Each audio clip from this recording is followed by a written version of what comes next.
LiteFinance, the world of financial freedom.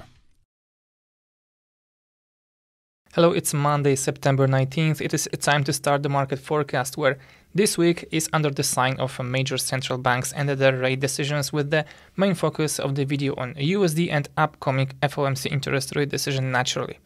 So first, let's start as usual with the macroeconomic calendar. So the week actually started on Sunday, this time, where we got officials from the German central bank who updated us that the next rate increase of ECB has been already agreed, so we can expect a further tightening on upcoming ECB meeting. Today, nothing much happens except that the United Kingdom and Japan have holidays, so capital markets and banks are not operating there today.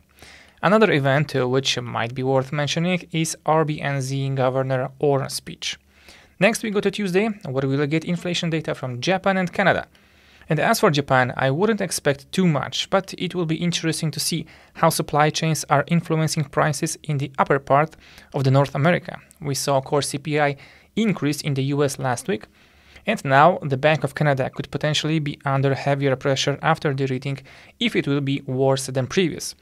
This would eventually result in higher quotes of CAD, so pay attention to this, since we see that the Canadian dollar is weakening along with the crude prices. But this event could distort the correlation at least for some time. So next is Wednesday, which is the most important day of the week because of the FOMC rate decision along with the rate projections.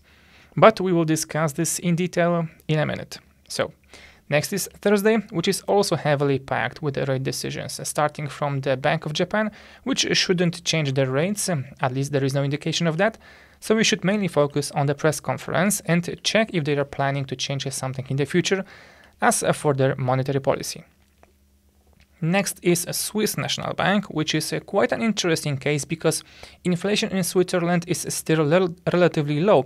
It's 3.5%, although it is increasing steadily. So I guess the bank wants to forefront the inflation and act before it will hit harder. And so this time is most likely raising the rates by 75 basis points. Also, we discussed it earlier, it will not change much other than force people to pay more for their loans. Meaning, instead of increasing the supply, which in normal situations should happen, they want to suppress the demand, and that of course comes with a cost. Next bank, which will raise rates on a Thursday, is Bank of England. This time consensus of analysts says the rates will be adjusted by 50 basis points. And finally, Friday, where Japan again has a holiday, and from the data we will get PMIs from Germany, UK, Eurozone, and US. Apart from that, retail sales from Canada, and the Fed will hold a webinar where key members such as Jerome Powell will give a short speech about the transition to post-pandemic economy. But their speeches are going to be max 5 minutes, as the schedule says, so if you have something more important to do, I would skip that and read some summary about that afterwards. Now let's move on with the deeper analysis. Since the ongoing strengthening of the greenback through tightening financial conditions and rising debt services costs creates headwinds for the global economy. Additionally, we can see that the Fed doesn't care about global problems, so let us discuss the Forex Outlook and make up a Euro-USD trading plan.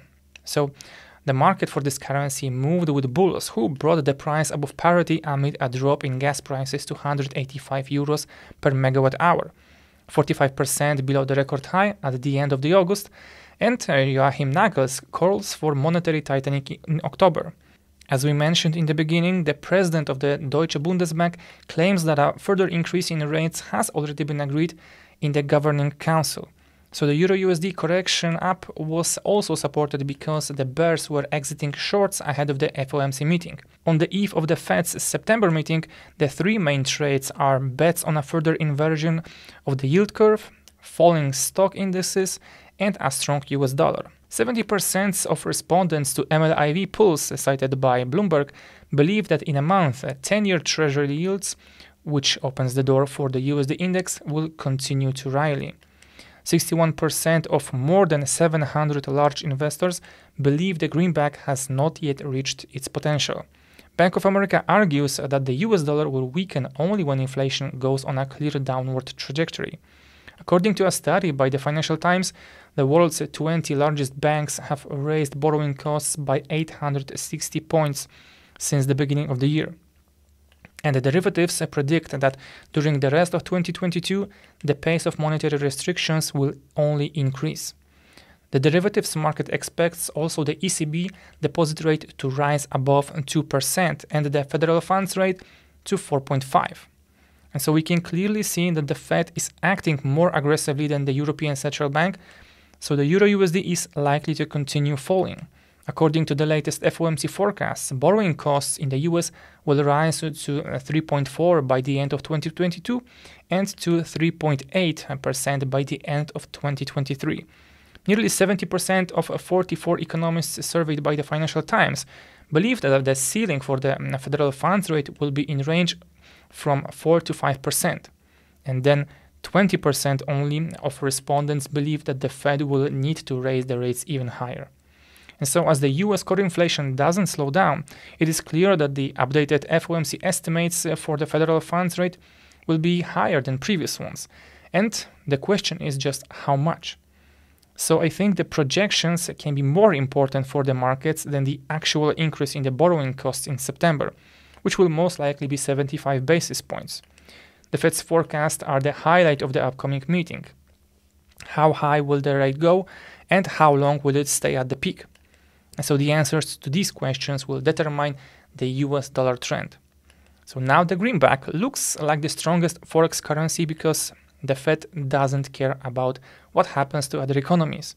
According to the Institute of International Finance, in 2023, emerging markets will have to pay off $83 billion of debt denominated in US currency. This means that they will have to cut budget spending, which will negatively affect their economies. So overall, the bet that the dollar will get stronger seems reasonable since the Fed, again, doesn't care about the economy and just wants to tame inflation by bringing down the demand. And that means short Euro-USD. Okay, that is all from my side. Thank you guys for watching. Until next time. Bye.